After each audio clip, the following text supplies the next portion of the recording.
absolutely in it now. Isn't this fun? This is what the hot stove is all about. And the Mariners, well, there is hot stove fuel all over the place. We are going to sort it all out over the next hour with the Talking Mariners podcast, and we are going to do it with a special guest. Yep, boy howdy, out this week. He's irreplaceable. He really is, and I'm saying this for his benefit and nobody else. So everybody else can take this for granted here. But no howdy, and to amply fill the shoes, brought in a good friend of mine. It's a person that I see every single day, mid-February through the end of September, a little bit extra in October. I don't know what he does right now. I know I was outside parking the car, and I saw a runner go by, and I thought to myself, did he run to the building? Because this is what he would do in the off season. He would just go on, what do they call them, walkabouts if you're in Australia, and just take off. He would do this all the time and run to different sites and ballparks and everything else, but thankfully, no. That was not Gary Hill. Gary Hill is instead appropriately dressed, showered, and everything else in front of us. Pants, yeah. So it's always good to have pants. Off-season Gary Hill in for the podcast today, of course, from the Mariners broadcast team. Gary, it is great to see you. It's great to see you. It's been a busy off season. You'll appreciate this. Yesterday, I built a scarecrow at home. Out of what? So in our neighborhood in Burien, there's certain kind of grubs that the crows really go after. And so they attack and just tear up yards, right? And our yard has been left alone for the most part. And then it got hit. So I sprang into action. We had a leftover jack-o'-lantern from Halloween. So I made a makeshift scarecrow out of it. I named him Clyde Hatter after a pitcher from the 1930s. And now Clyde patrols our backyard. So that's what my off-season, if you're wondering what my off-season looks like, because as you point out, we see each other every day for 8 months, and now all of a sudden we don't. That's the kind of thing that I'm doing besides running. We're officially on a break right now. That's right. And I don't know if you heard the first podcast, similar issues, not the grubs, but the acorns when I was back east. They're a hazard, so I get that. Did not build a scarecrow, did not think to do that. I was going to ask where you got straw because I need straw for some other reasons right now. So I didn't have any straw. I put together a jack. See, I knew this would be, yes, that's why I asked. I used firewood for the innards.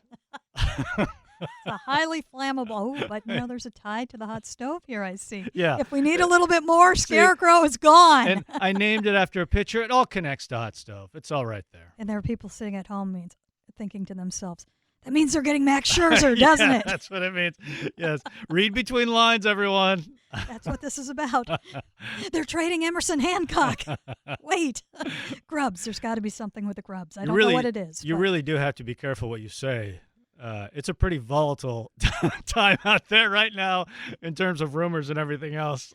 Well, and I was thinking about it. I'm like, how do I equate this? And previous hot stove seasons, couple of recent memory, they're in every catalog right now for Christmas. Looking for gifts, and there's that little tabletop fire that you can get, your little tabletop campfire. It's like a glorified candle in a jar with a lid, but it's a fire. That's kind of what the hot stove has been of late. And now, I don't know what you compare it to. If we were barbecuing, this would be the big green egg, I think. But we're not barbecuing. But this is like, the old school cast iron, huge, multiple burners, big cauldrons on it. This is what this feels like right now. Yeah, it's completely different. It's a completely different scenario because for the obvious reasons, the past few years, there have been positions held open for young guys to see what they can do, to see what you have. And now the stated goal is to compete with the Astros, compete in the division, and for a playoff spot, which means the scenario has completely changed. And it means the goals in the offseason have changed, and it means there are holes to fill.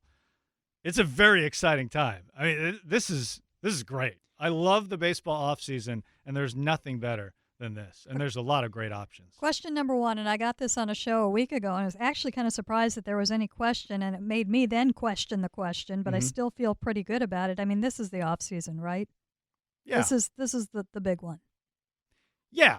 This is, hopefully we'll have more like this. Right. As you continue and be competitive and if we see this thing going where we think it's going, where the Mariners are competing for the division, where they're in a window where every offseason becomes really important. But I think this one is really the jumping off point, I guess.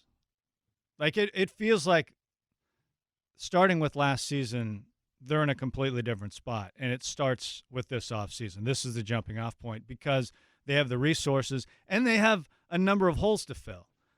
You hope when you get to the offseason next year, the focus can be a little more narrowed, right? Because I look at it right now. I don't know how you look at it, but I see it as they have 4 spots they have to fill. Like, in my mind, they have to get an infielder, they have to get an outfielder, and they have to get 2 starting pitchers. And you can ask me what's more important, and I can rank them, but I feel like they have to do all of those things. And hopefully, from the Mariners' perspective, as time goes forward, you don't have as many to fill in the offseason, which why this one is so important. And these players will be acquired by different means. There will be some trades. They hope to sign free agents, and it sounds like they're diving in the deep end of the pool this year. And there are no guarantees. There aren't, and we'll get into that a little bit as well. But it doesn't mean that you are going for the number 1 infielder, the number 1 outfielder, and the 2 top starting pitchers. Somebody along this line. They're not all going to be the marquee names that we are seeing. No, because there's other teams competing for those guys too, right? When I think about the shortstop class, shortstop / second base / third base, however you want to clarify it. And when you think about those top 5 names that are in the mix, I count a dozen teams going for those 5. This is a competitive environment, and it's going to be competitive whether you're talking infielders, outfielders, or pitchers. And there's also, the Mariners have a lot of resources. I think we know that. We don't know exactly what the numbers are, but you can't go out and get Correa, Scherzer. This is not possible. So you have to be strategic with who you're going after, and which to me makes it really intriguing. And what I think is most exciting about the offseason for the Mariners this year is they can have a successful offseason in a number of different ways. I don't think they have to get a certain guy to make it a successful offseason. I think it's like a Rubik's Cube Rubik's Cube. You can twist it around to get where you need to go. Everybody in the infield move one spot over, and the odd guy out goes to left field. They have some flexibility. There are a lot of names we'll talk about, and I'm sure we'll talk about them here. Right. But I don't think, like, Marcus Semien is probably my number 1 guy that I would love to see them get.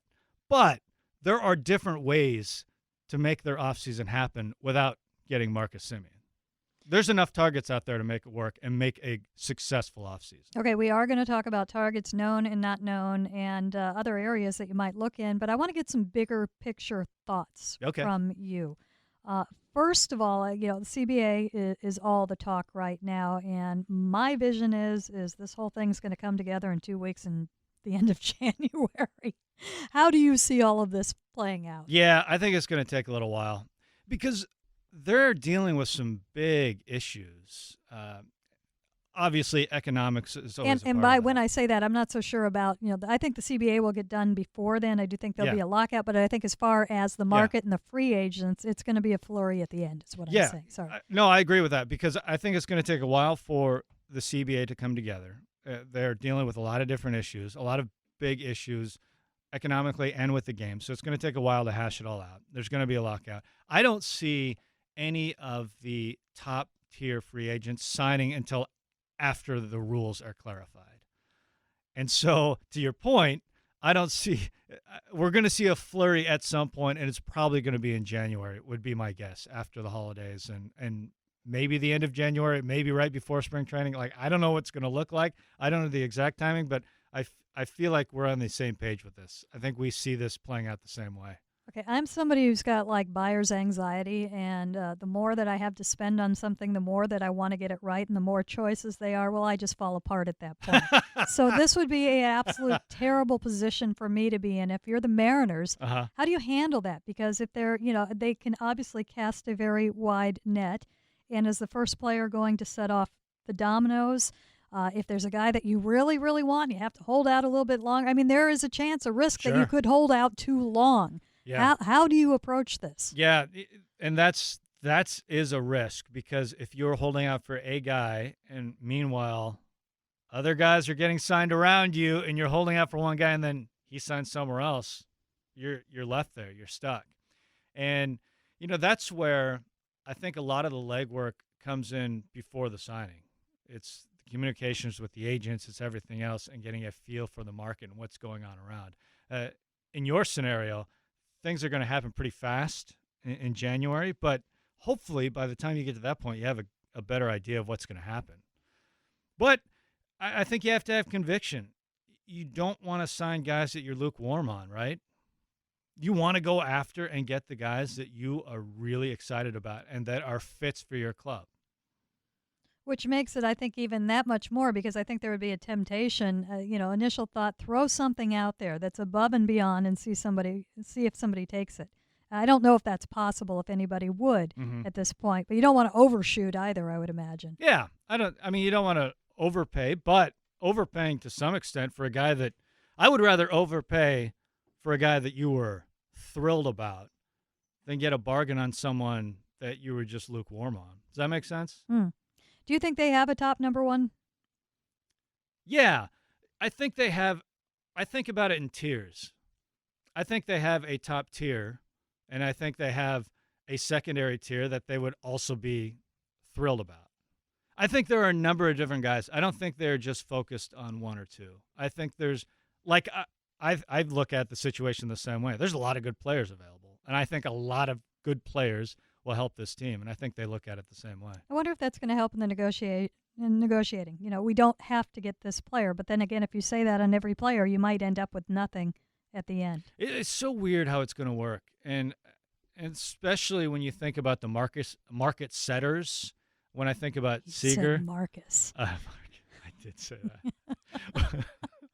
Ding, that's one. When I think about Seager and Correa, I guess, being the market setters, and I just wonder, are those guys going to go last?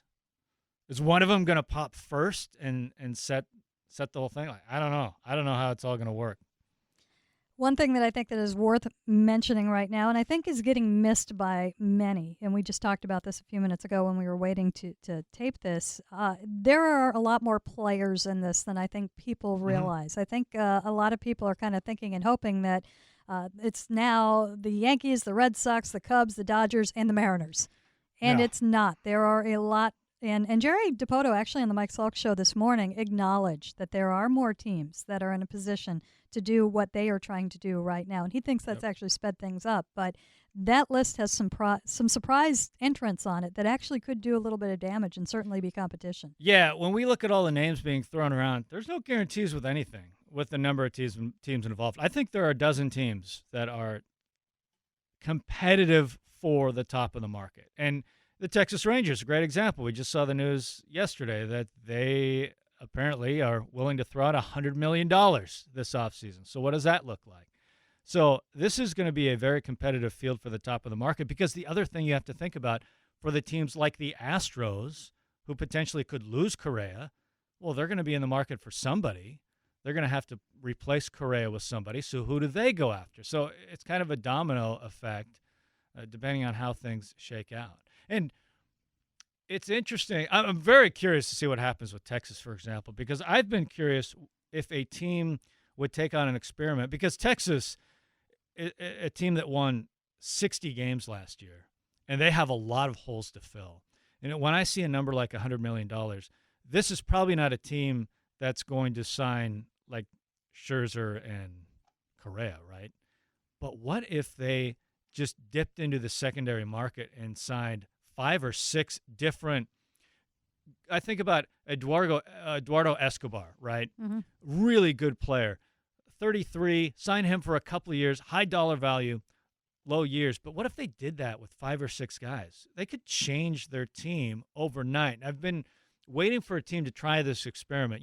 We saw the Colton Wongs, Taijuan Walkers of the world last year, who signed for short years.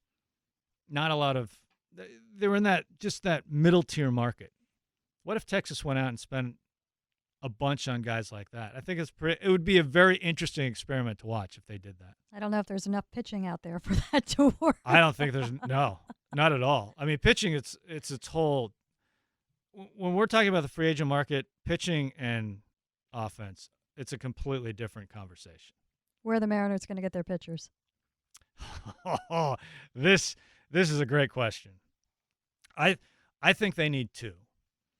I think when I look at the Mariners rotation, I think you want to go into next year thinking about the young veterans, the Dunns and the Sheffields of the world as depth, and your Kirby's, Brash, Hancock, who I think we'll see a number of those guys next year, but I think you want to go into the season as the depth. We know that you're going to need 10 different guys who are going to take starts next year. We know that there's probably going to be 7 guys that will take double-digit starts next year. So going into the season with a 5-man rotation, you know that's not going to be enough. They're going to need that depth at some point, but I want to go into the season with those guys at the depth. So I see finding a way to get 2 guys. Now, this is where things get really interesting because there are not a lot of sure things when it comes to the free agent market in starting pitching. And it's not a very deep class either, and there's going to be massive amounts of competition for starting pitching. And just look at the playoffs this past season.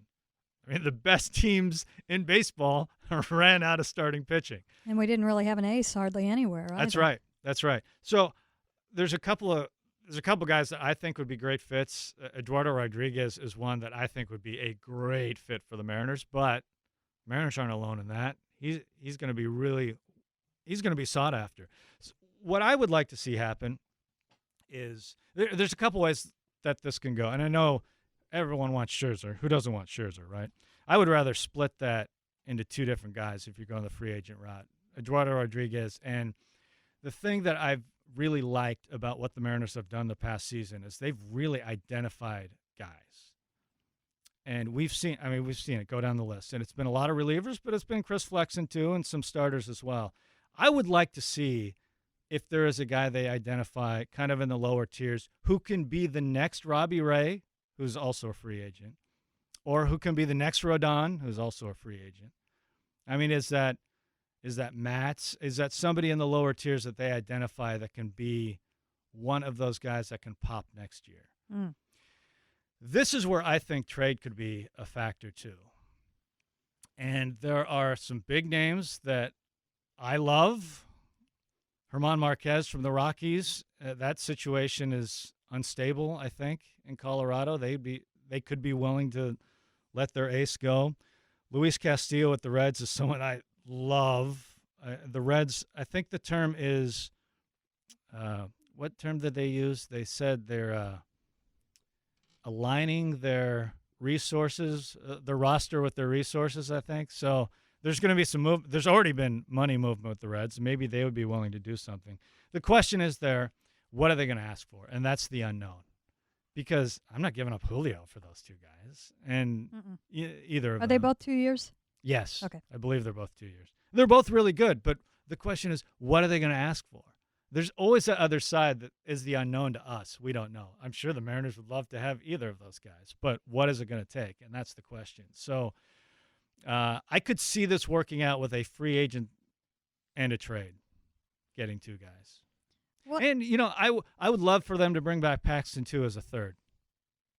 Right. Not as one of those 2, but as an addition, a depth addition. Is he expected to be ready in spring training? No, I don't not think yet. so. He'd be a middle of the season. But that would make a lot of sense. Right. And a why not at that point? Yeah. He would be a bonus heading into an important time of the season if he's ready to go. We'll see from that. Because there's a lot of talk about bringing an ace to the staff, and I think Castillo and Marquez would be aces. But I don't think the Mariners necessarily have to get in it. They need the depth. They need to have 5 starters going into the season. I mean, you'd love an ace, but to me, that's the last thing you can get. Are you of the impression that you can get that ace at the deadline or something better, that feel like you you can can hold off on that? Yeah, Okay. I feel like you can always get the ace at the deadline. I feel like, and we've seen it. We saw it with the Astros, which is a great example. Verlander was kind of the last piece to put them over the top, and I like that approach to it. Now, if one of your guys develops into an ace, great. If you have an opportunity to grab one, Castillo or Marquez, but I'm not overpaying for either of those 2. And I think you can get an ace at the deadline when the time is right. I mean, it never happens that you actually have too much pitching, but it'll be interesting No. to see how they're going to handle if you all of a sudden do have 3 young guys Yeah. ready at the same time. So a lot of it's so funny how this always works out. And we can have this conversation with position players too. No team ever looks around and says, man, we have too many good players. That never happens. You want to accumulate as many good players as possible, and then it always ends up figuring itself out. It does.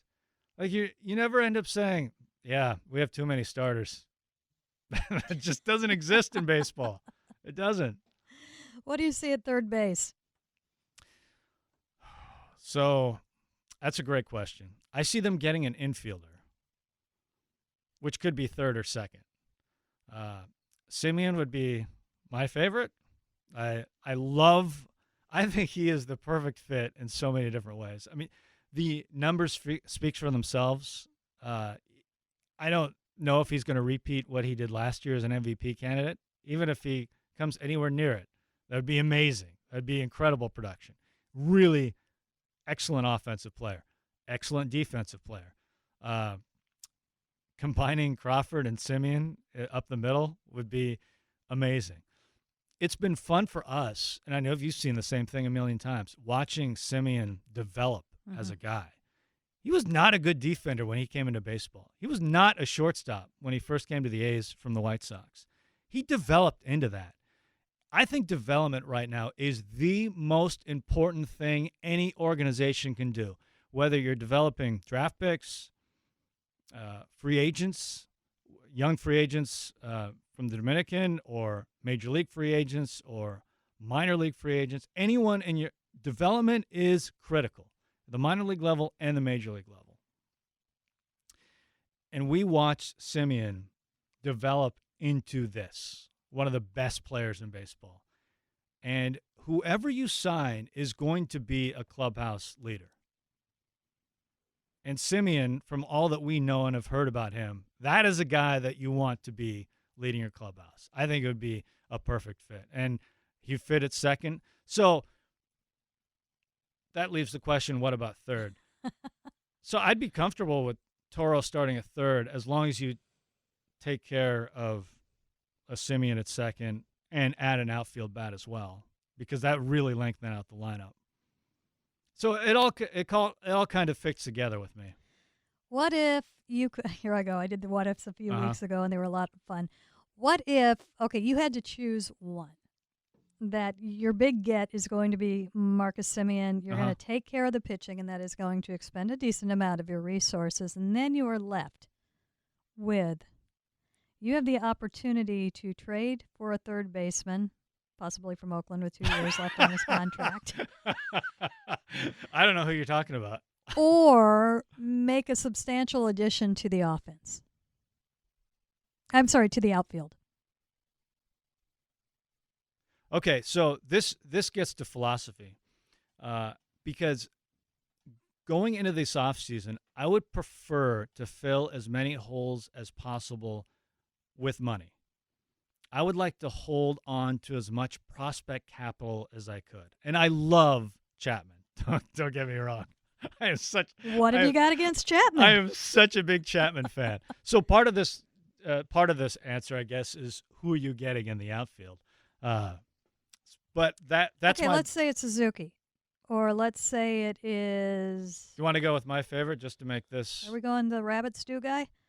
No, I love Canna too. I think he'd be a great fit. Michael Conforto is my okay. That's very significant favorite. At that point. Yeah. I don't know that that's possible if you're doing the pitching and the big get. Right.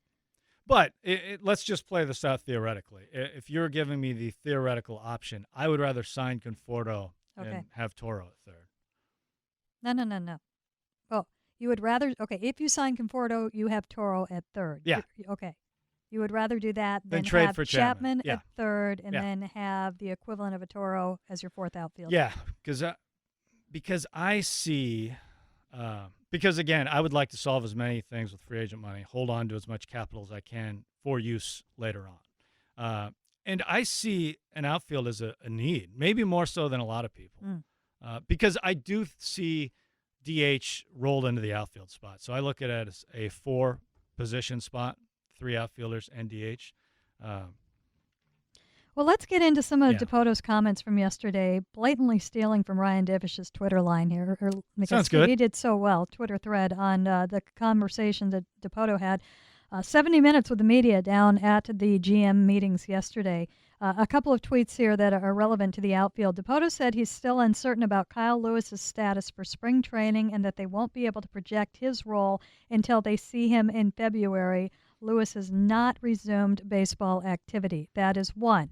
Another, Evan White has started baseball activity, is expected to have a normal offseason work. He is expected to be ready when spring training opens. There's another tweet somewhere else that Evan White is going to be asked to work out in the outfield a little bit. He's done that before. He played that in college. And then DePoto said they don't feel that center field is Jared Kelnick's optimal position for success, but said that he will likely play at least some center field next season, and that, as of now, acquiring a center fielder via free agency or trade isn't a priority given the number of outfielders in the organization. And then there was a mention of Julio Rodriguez playing some center field. The center field thing is really interesting. Can I be long-winded on this? Do you mind? I will step away. Okay, I've been no, interject anytime. I have a lot of thoughts on this because, like you, I think we agreed on this. Watching last year play out, I'm like they need a center fielder, which is an easy general statement to make. It's like saying, I think the Mariners should bring in a center fielder who's a plus defender and can hit. Like, who doesn't disagree with that? I mean, that's such an easy statement Give me to make. two. Yeah, it's like, I mean, that's what I had in my mind, and that's an easy statement to make. But then the reality of, okay, I'm going to peel this back, and who are we talking about here? And what's really surprising when I started to look at it is how few of those guys there are in the majors right now. When you think about top center fielders who are good defensively and can really hit, that list is short. In fact, I was looking at teams, team-wide in center field, that WRC plus over 100, so above average, and OAA, which is StatCast defensive metric. Yeah, so just above average. So who has that? There are 5 teams that have in center field above average both. And individually, depending on how you slice it in terms of at-bats last year, there's less than 10. There's not a lot of those guys floating around. So Starling Marte is one of those guys who's a free agent. But I started to look at, so what are these good teams doing? And I looked at San Francisco and I looked at LA, the best 2 teams in baseball last year. Neither team had a guy play over 70 games in center field or start 70 games in center field. What both teams did do is they put together a collection of really good outfielders.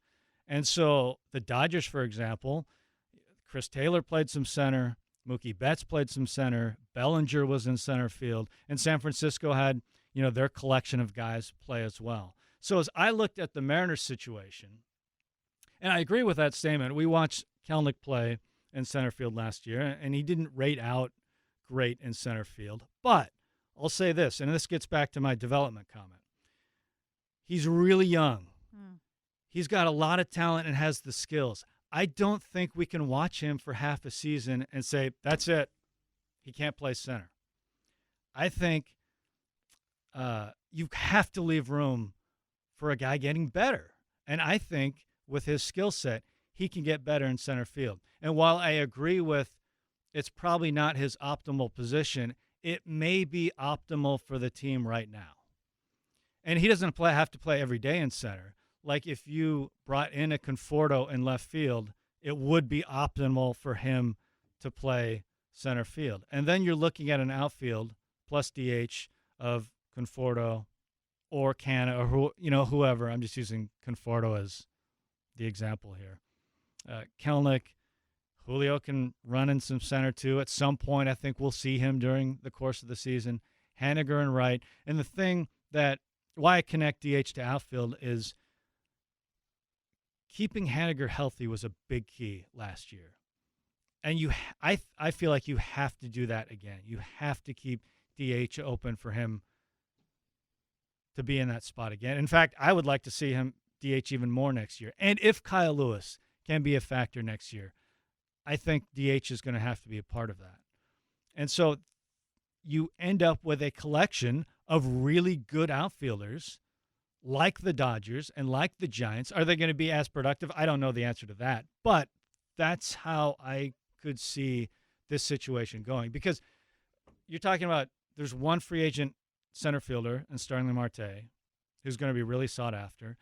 And the trade market, you're talking about how many of those guys of that short list are going to be available? Buxton, maybe, and that doesn't come without a lot of risk, a lot of cost. So solving the center field situation, it's an easy thing to say. When you get into the weeds to it, it's really difficult to figure out. And that's kind of why I would prefer sign a corner guy, because it's easy. Kelnick, Julio, Conforto has played out there as well. Canna has played out there as well. Sign a guy who's capable of playing out there and go on the Dodgers-Giants route. This is going to be a mess if Kyle Lewis comes back full tilt. This gets back to my earlier comment, though. You try and collect as many good players as possible, and you figure it out. If Lewis is healthy and Julio is smashing the ball, I say great. I do. And then you figure it out. A lot of times, as we see, stuff figures it out on its own. I hope Kyle Lewis comes back and is the player that we think he's going to be. But if you're planning for next year, competing with the Astros, competing for a playoff spot, you can't write that in ink 150 games or whatever. I don't think you can plan for that. I think you have to plan for him as a bonus at this point. Well, interestingly enough, with the comments that DePoto made yesterday about that not being a priority, he did say center field. I don't think he said outfield, which are two different things to what you speak. And he also was asked about Seiya Suzuki and said that there is genuine interest. Yeah. So I think the door is open for the outfield. Yeah. Why wouldn't it be? Right. And, the way, especially when you attach DH to it, I mean, that's 4 spots. And if a guy gets injured, guy goes on the IL, I mean, all of a sudden, you get thin pretty quick. And that's not to say that Taylor Trammell can't have a great major league career as a Mariner, or that Jake Fraley can't be a factor. But they're at the point now where the young guys are going to have to play their way into that. Which is going to be refreshing to see. Yeah. I get what they've been doing. It's been important. Yes. But It's that's what different you now. want to see. You want to see people push for positions. One name I haven't heard from you, I'm interested in, it's an absolute fan favorite, Chris Bryant. Oh, yeah. I'm a fan of Chris Bryant, too. And in fact, Chris Bryant would, in a lot of ways, be an excellent fit because of his versatility. Because when we talk about third base, I mean, he played the playoffs in center field, right? Play left, center, third base, be a productive bat. I mean, yeah, he's obviously a great fit. And that's what I say. I can give you my favorites, but there's a lot of ways this can go and work really well for the Mariners. And Chris Bryant fits into that. He's been to the playoffs. He's been there. I mean, yeah, what's not to like about him? He's great. Give me a pick that people aren't thinking about right now. Who's your super secret surprise? We won't tell anybody else that if they landed on this Mariners roster next year, you'd be, aha, I had this guy in mind. I'm thinking like Jerry right now. I really like this. That's a great question. Well, I got to be honest. Conforto was that for me. That one's out. I know. So I mean, he's partly because I've just always really liked him as a player ever since Oregon State. So I'm a little biased on this. I got a chance to see him in college quite a bit, and I've always liked him as a player. And when I look at, and I try and always look at this realistically, and when I look at the Mariners' history and free agency, is they have done, I think about the Aaron Seeleys of the world and the John Oleroods of the world, guys from here that have been here. Why do you have to go Cougs on that? Well, yeah, Conforto's not a Coug, so. Okay. But he's from here, right? Oregon State. He's a beef. But Marco, kind of. Yeah, he's here. But because as we know, I mean, we love it here. We're here, but the travel can be tough. Mm-hmm. And not every guy is willing to come here. A lot of guys are, but when you have that local connection already, and it happens to be a great player at the same time, it really works. Got to check it out. Yeah, and I know, you look at Conforto last year, and the numbers don't jump off the page. I think he's a really good hitter, and I was hoping to be kind of under the radar, but that's probably not going to happen. I've seen some pretty big estimates for Yeah. what he could get. So I think there's a lot of people that have a lot of faith in Yeah, him. so I don't know how this. It's a really good question. I don't know how this market is going to play out. I mean, there are some guys that I mentioned the name Escobar a while ago. If you're looking for, and I think the Mariners are looking at this sort of thing. If you're looking at guys to fill kind of higher dollar but short years, maybe just a couple years, Escobar's a guy like that. Who's, just a really good hitter. He's not on anyone's top list, right? But, last year, 28 homers, 26 doubles. He's been doing it for a while. Was an all-star last year. No qualifying offer.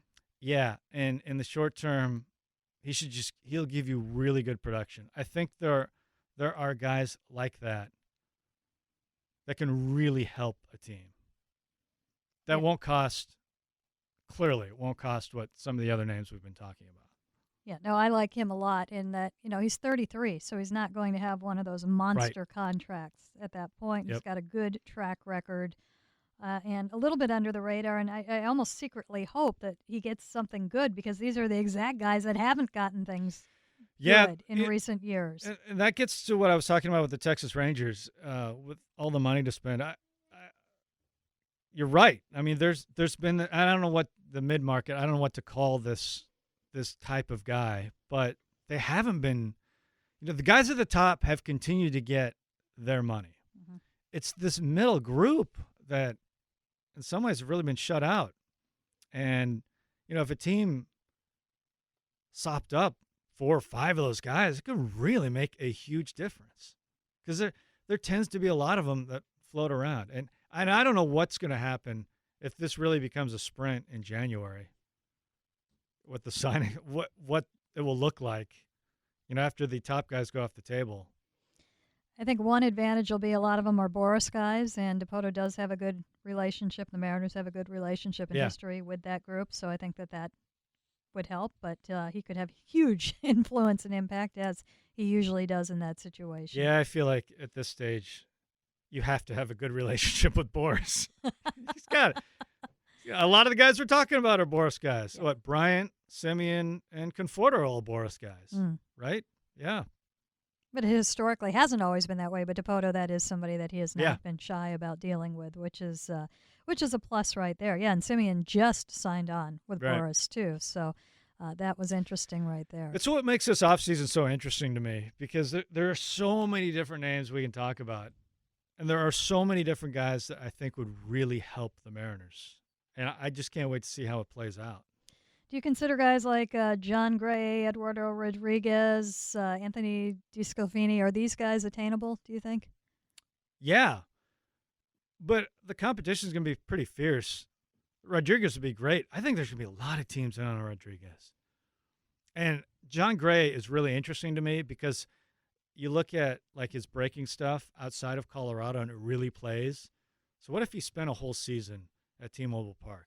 Like, that's a really intriguing idea, but I don't think the Mariners aren't alone in that kind of thought.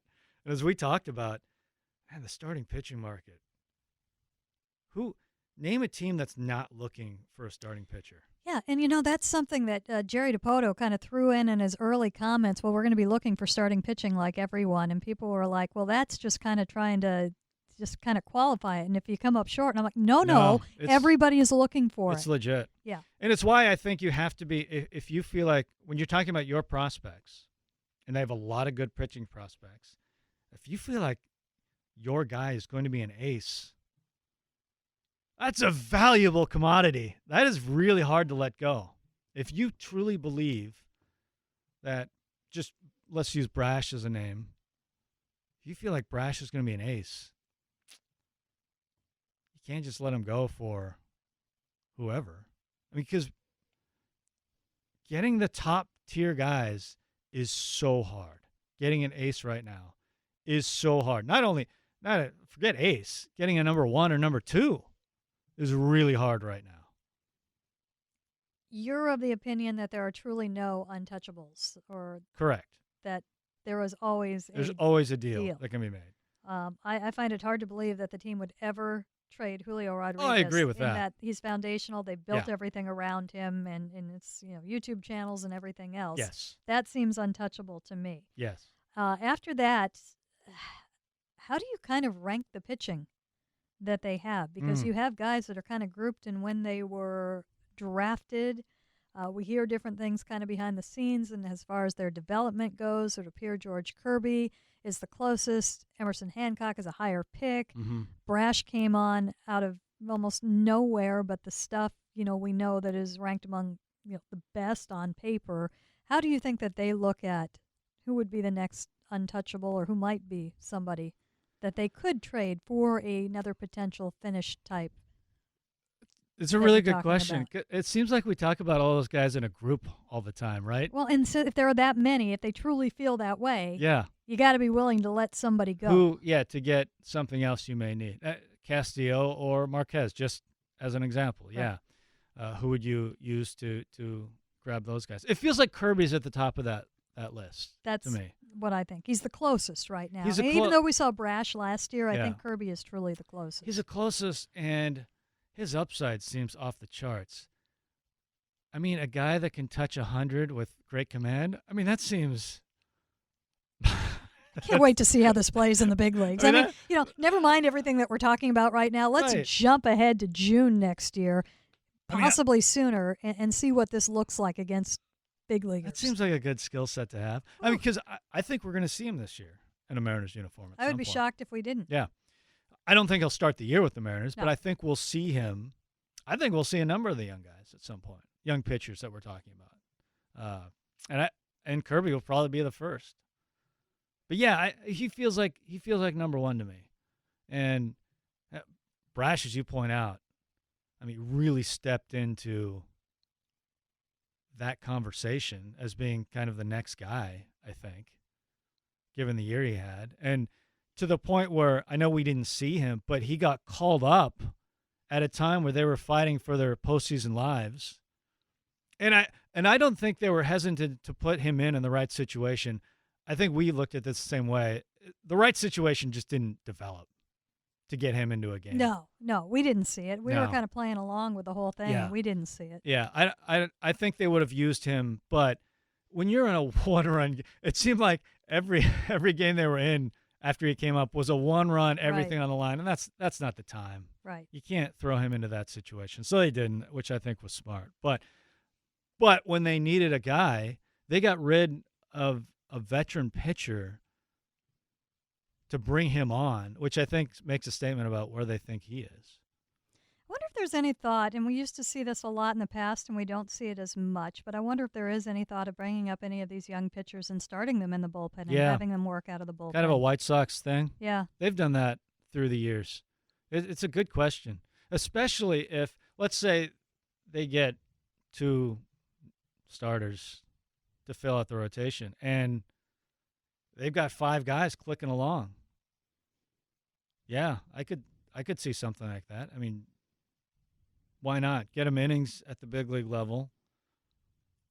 That has becoming a really important part of a pitching staff anyways, a guy that can give you a couple innings. I was thinking about this offseason and thinking about the free agents. And whenever I look at Iglesias, who's probably the best closer on the market, who's really good. I've always liked Iglesias. And I think he had the best outing from a bullpen pitcher against the Mariners last season. I don't know if you remember this, but he came in with like the bases loaded and just was on fire. But hey, go sign him and add Iglesias to the to the Giles, Castillo, Seawald, Sadler, and just make every game a 5-inning game, which is kind of a funny thought. But yeah, I could see that. It'd be interesting. I could see, Jumping back ahead to your there. point, the young guys. I could see that happening. If they are all kind of popping Yeah, at the same time, and maybe one guy is more. I don't think I'd do that with a Kirby, but maybe somebody is more suited to that. Brash. Yeah. We nominate Brash. Yeah. Oh, it's going to be interesting. Especially, I mean, as we know, as the season gets going and things happen, and you're competing for the spot, it's like, yeah, you're in this thing. You want your best arm. Someone's cooking in AAA. Your rotation is going. It's like, yeah, if it makes sense, I think they would do it. Well, look what happened with Edwin Diaz when he was coming up too. Right. You know, they saw ahead that they are going to need this guy. And we've seen that. Yeah, they will not hesitate to. I mean, they didn't hesitate with that, and it almost worked. Yeah. Yeah. Yep. It'll be interesting to see when we get into season. Before I get to a couple of last things, just a prediction. When are we going to see something, and what will it be? Not who. Will it be a trade? Will it be a minor free agent signing? What are we going to see?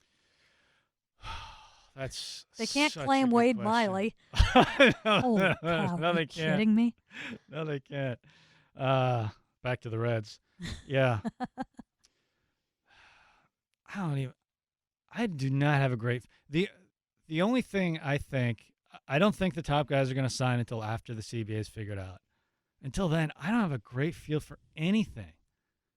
Like, if nothing happened until then, I'd be like, yeah, not a big surprise. I guess the most likely thing is a trade. Because you can. And the rules of the game, it doesn't affect the rules. Teams will have needs. Teams want to be active. I think the Mariners would love to be active. But it feels like the trade might be most likely. And if they're trading, it's likely pitching or outfield help. We don't see them trading for an infield. I don't think so. That wouldn't make much sense. That's where the most help feels like is. Pitching. Because I think the tough thing about a smaller free agent signing is I think they'd like to do that after seeing what they got done on the big side of things. You know what I mean? Right. Like, it would be hard to, unless they have a specific, hey, we love this guy as a Guillermo Heredia center fielder. And congratulations, Guillermo Heredia. You have a ring. Hey, you have a ring, right? You know, that type of player who's not going to be your starter but can be on the bench and play center field. That sort of signing. Yeah, no, it doesn't seem like It'd be you don't hard. know what you need at this point. Yeah. So I think a signing like that is tricky. It could be a while. I think so. Do you think we see the big blockbuster this year, the Jerry blockbuster? He seems, I'll go ahead and answer that myself. He seems to be more focused on, and the priority, the free agent. Yeah. It seems like for the first time, his preference is to buy a player, and it's always been to trade before. And I think that speaks more to what's available right now than anything else. Yeah, it's what's available, and what's available fits their needs. Right. And there's a number of fits. As we talked about before, it's funny, if you're a team that desperately needs a center fielder, free agent market's not going to do it. If you're a team that desperately needs an ace, free agent market's not going to do it. If you desperately need catching, yeah, sorry. Free agent market's not going to do it. But the Mariners' needs, there's a number of guys in the free agent market that can fit. That's good planning, I say. It really – now, there's no guarantees, as we talked about. It's a competitive field. There's a lot of teams that are in the mix. Right.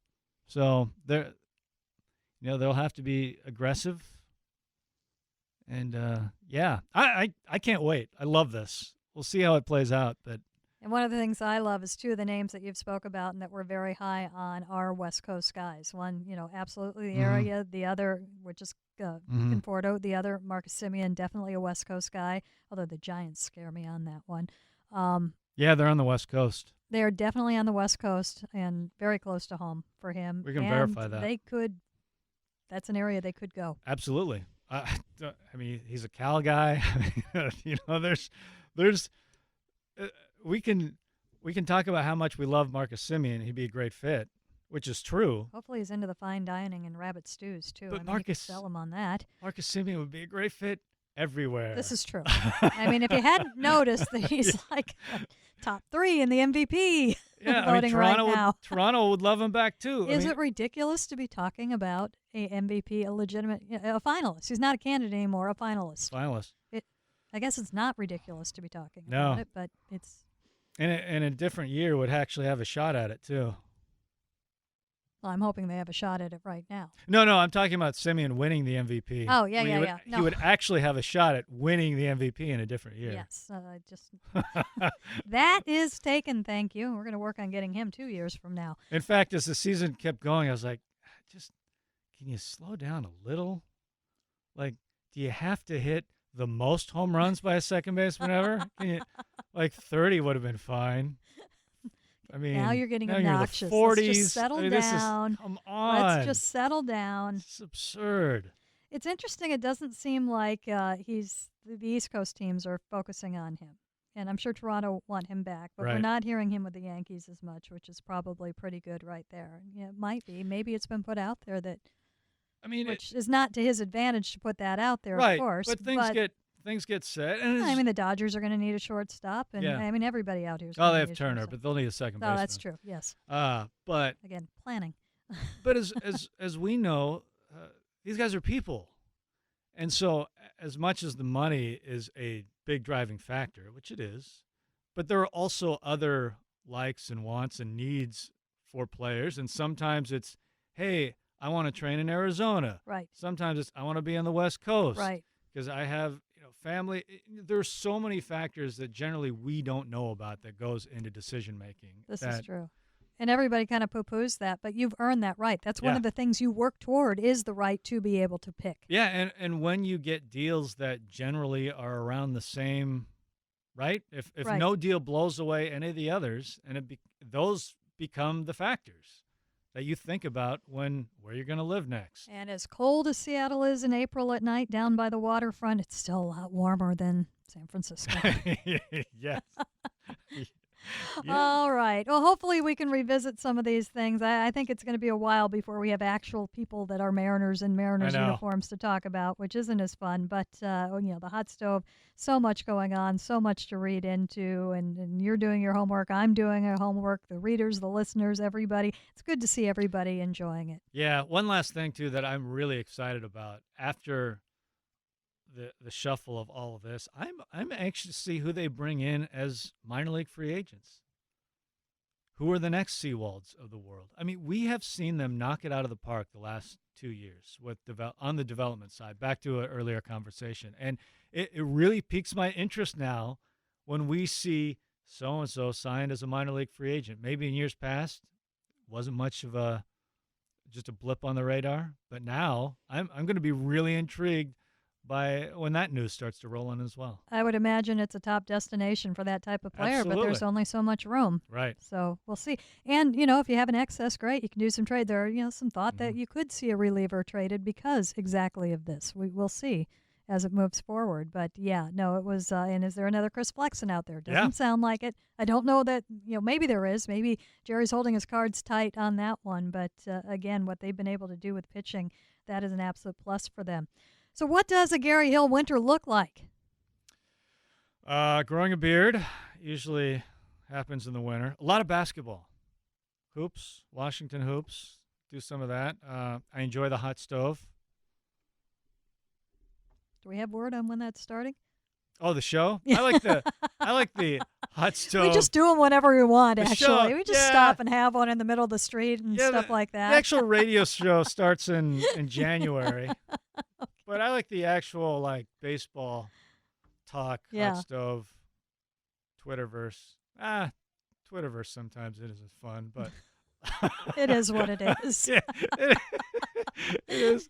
It is what it is. No, really. I mean, you know what it's like. Once the season starts in February, it is every day. We are in it every day from the time we hit spring training until October. So I try and spend as much time with the family as possible. It's funny how I just enjoy dropping off the kids at school, picking them up, going to the grocery store, just like the everyday stupid stuff that we all do that in the baseball season is really difficult to do. That's the stuff that I enjoy the most. Grocery store is my favorite thing in the off season Yeah. because the last 2 months of the season I don't see the grocery I know, store. it gets- it just gets crazy. Yeah.